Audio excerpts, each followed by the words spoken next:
Fala pessoal, muito boa tarde a todos. Vindo aqui para gravar um vídeo aí do fechamento de hoje, né, dentro dos mercados. O mercado ainda não fechou, mas a gente já tem mais ou menos uma ideia aí para onde está indo o fechamento no dia de hoje. Então eu vou estar mostrando aí o gráfico para vocês do Ibovespa e também fazendo uma revisão aí, tá, pessoal, do índice futuro e do dólar. Então vamos lá, compartilhando a tela aqui junto com vocês. Compartilhando a tela, pessoal, falando aí da movimentação do índice Ibovespa. Índice Bovespa hoje acabou ficando num dia mais de ressaca, né? Tivemos uma baixa forte no pregão de ontem. O Ibovespa ontem caiu 2,30%, levado aí pelos dados do CPI americano, que acabaram decepcionando um pouco o mercado, vindo um pouco acima do esperado ali pelos analistas. E hoje também tivemos aí a inflação, o PPI, nos Estados Unidos. Já o PPI ele veio em conformidade ao esperado pelos analistas, né? Então não teve muita agressão de preço quando tivemos aí o mercado soltando aí o PPI no pregão de hoje, que foi às 9h30 da manhã.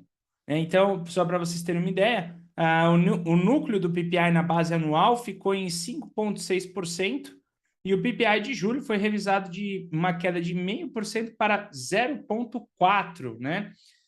Quando tivemos a inflação, o PPI ele registrou uma queda de 0,1% em agosto, dentro do consenso. O núcleo do PPI subiu 0,4%, a expectativa era de uma alta de 0,3%. Na base anual fica em 8,7%, ante o consenso de 8,8% em julho, tá? Então, pessoal, essas notícias acabaram aí não fazendo muito preço dentro do mercado, o mercado acabou ficando mais tranquilo. Além disso, também tivemos aí dados do varejo dentro do mercado brasileiro, né? Isso acabou impulsionando. Os dados do varejo apontaram uma queda de 0,8% no varejo em julho. Na base anual, a queda é de 5,2%. Segundo o IBGE, as vendas subiram aí 0,4% no ano e caem 1,8% em 12 meses. O que fez aí com que recuasse aí, tá, pessoal, o setor de varejo, né? A gente acompanhou aí vendo uma movimentação de queda aí para Magazine Luiza, Via Varejo e ações do setor. Hoje, então, pessoal, tá? O Ibovespa ele trabalha aí praticamente lateralizado, vem de forma mista, ficando entre máximas e mínimas da sua movimentação, com um volume um pouco mais baixo do que o normal. Nesse caso aqui, o Ibovespa está na sua movimentação, ele segue um padrão de mais lateralização do que uma tendência, né? A gente tem, então, testes aí para o seu topo anterior, de suas movimentações, e o seu fundo aqui na movimentação dentro do índice Bovespa. Então, pessoal, sem tendência nesse momento aí dentro do mercado, o que já fala para a gente dar uma pausa aí nas próprias análises de swing trade. Falando agora sobre a movimentação que tivemos hoje no índice futuro, para quem acompanhou o índice futuro na sua movimentação, desde a sua abertura no pregão de hoje, tá, pessoal? A gente já tinha um mercado bem movimentado para baixo, tivemos o mercado abrindo dentro do range do pregão do fechamento anterior. Nessa movimentação de range do fechamento anterior, o índice Bovespa ele chegou a dar um sinal de compra quando testou aqui esse topo, né? Então, esse teste do topo do dia acabou provocando aqui o que a gente chama de primeiro movimento clássico.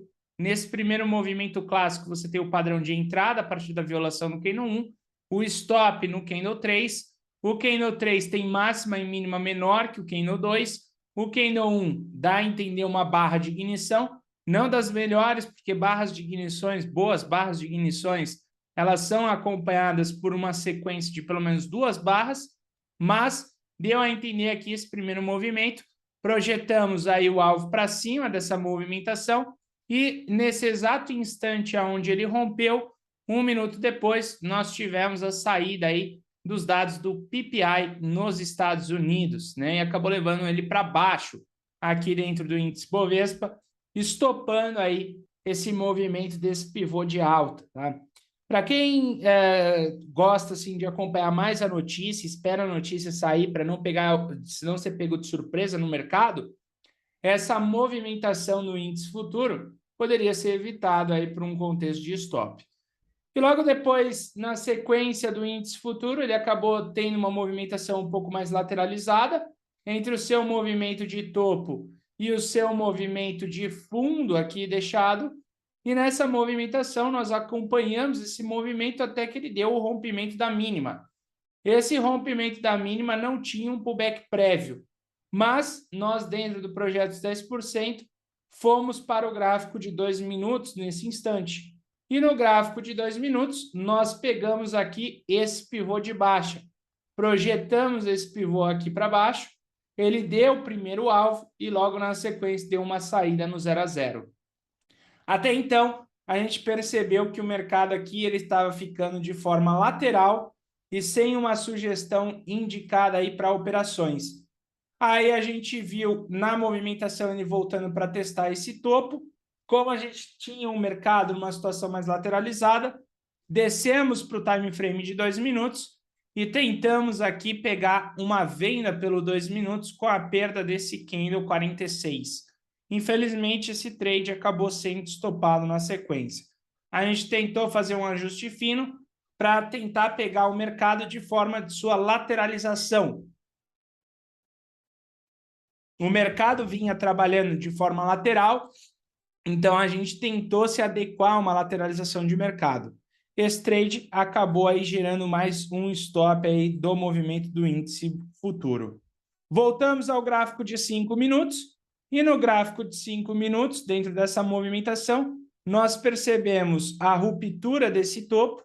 Na ruptura desse topo, quando ele deixou a sua barra de pullback, tá? A gente marcou essa máxima para uma eventual compra dentro do índice futuro, mas também identificamos que ele tinha um padrão conhecido de volta em V.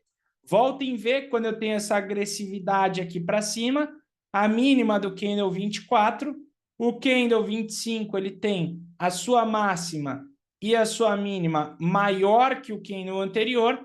Nessa movimentação, a perda desse suporte causaria uma venda no movimento dentro do índice futuro. Nesse caso aqui, a gente acabou optando por uma movimentação da ponta vendedora, projetando aqui esse alvo para baixo, num retorno de uma volta em V. E essa volta em V, ela conseguiu cumprir até o alvo de 100% e depois retornando ali para um ponto de 0 a 0. Logo depois, não mexemos mais com o índice futuro, pela movimentação e grande dificuldade aí de entender quais foram os movimentos para onde o índice futuro poderia sair, e percebe-se que ele ficou na parte da tarde depois, alternando fechamentos pela sua média móvel de 20, não deixando um contexto interessante de se trabalhar. Então, nessa movimentação, pessoal, a gente viu aí que o índice futuro hoje foi um dia bem complicadinho, um dia de ressaca. Podemos marcar esse topo, podemos marcar esse fundo e vamos ver se amanhã, durante o pregão, a gente consegue pelo menos ter uma direção melhor para onde ele possa ir. Porque se o mercado travar, decidir travar aqui, pessoal, vai ser aí bem complicado até quarta-feira da semana que vem. Quarta-feira da semana que vem, nós teremos aí a reunião do Fed. Então, nós temos aí o FONC, decisão de juros, aonde ele deve estar subindo em 0,75 juros nos Estados Unidos, que é o que o mercado precificou aí no pregão de ontem, e poderia chegar até 1%. Tá? Essa é a movimentação do índice futuro. E agora, falando do dólar futuro na sua movimentação, dólar futuro, nós tivemos aí 2 contextos de trade técnico dentro do dólar no dia de hoje. O primeiro trade que nós vimos aqui no dólar, tá, pessoal? A gente marcou, a movimentação do dólar no seu fechamento, a gente marcou essa máxima e também marcamos essa mínima. Dentro desse movimento de máxima e mínima, quando o mercado abriu, nós percebemos que ele estava fazendo uma movimentação de baixa nesse contexto e trouxe um pullback na média móvel de 20 e logo na sequência perdendo esse suporte. Então, esse movimento ele marcou um breakout, com fechamentos alternados sobre a sua média móvel de 20, a impulsão para baixo, o pullback na média móvel de 20 marcou aí um breakout com pullback no rompimento da mínima, com possibilidade de retorno nesse afastamento superior para a média móvel de 200 períodos. Esse movimento ele foi extremamente bem desenhado dentro do gráfico. Nós tivemos também o PPI saindo logo na sequência. Poderíamos ter usado um gatilho como GIFT, stop no topo anterior, que seria o trade técnico, e os alvos projetados para baixo nessa movimentação fez com que o dólar conseguisse atingir o alvo de 100% e depois retornando na sua movimentação aqui para o 0 a 0.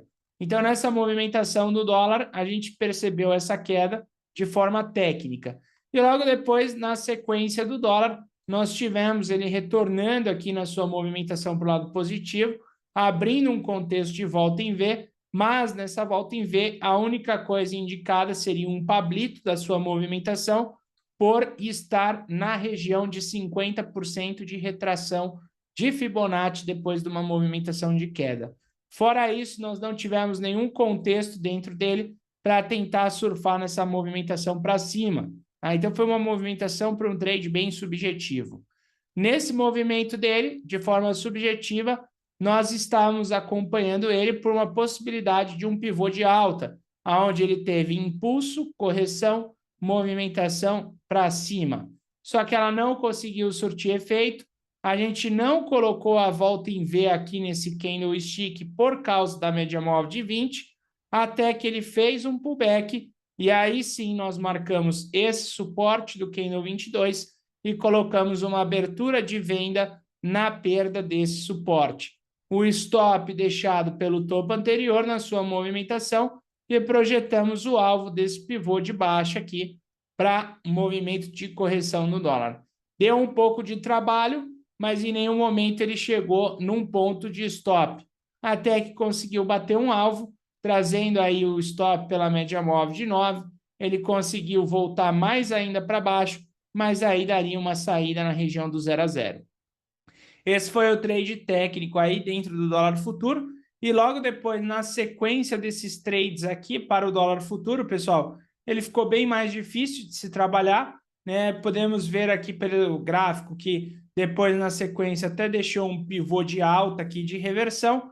Esse pivô de alta, pegando o movimento dele projetado para cima, cumpriria um primeiro alvo, mas daria uma saída ali no 0 a 0. E até agora, o dólar aí agora totalmente lateralizado, com fechamentos alternados sobre a sua média móvel de 20 períodos e agora em zona de armadilha. Então, para amanhã, pessoal, nós temos um mercado ainda bem indeciso na sua movimentação de amanhã dentro do mercado. Esse movimento dentro do mercado tem que ser marcado esse topo. Caso ele venha a romper essa máxima, nós temos um gatilho positivo, dado também pelo gráfico de 60 minutos, né? Então, a gente pode aqui ajustar pelo gráfico de 60 minutos.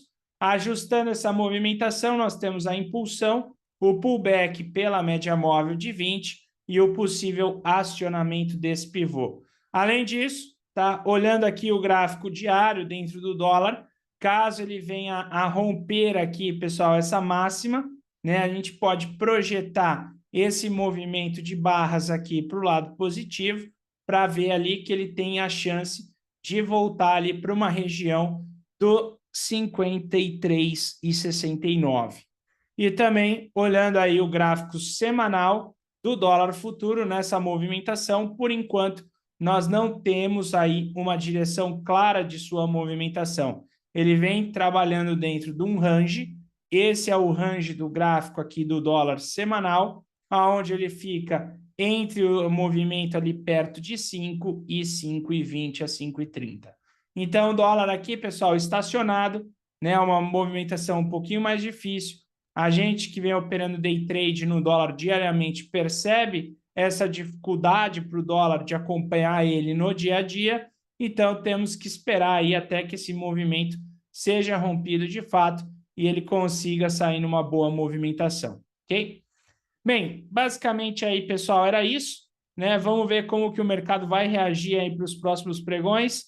Mercado, nesse momento, bem incerto aí de sua tendência. Então, com isso aí, pessoal, tá? Fica esse vídeo aí de revisão para vocês. Eu vou ficando por aqui. Muito obrigado por assistir. Não esqueça de deixar um like, compartilhar com os amigos, se inscrever no canal, ativar também o sininho aí para serem notificados quando eu deixar esses vídeos de revisão para vocês. Valeu, pessoal. Grande abraço.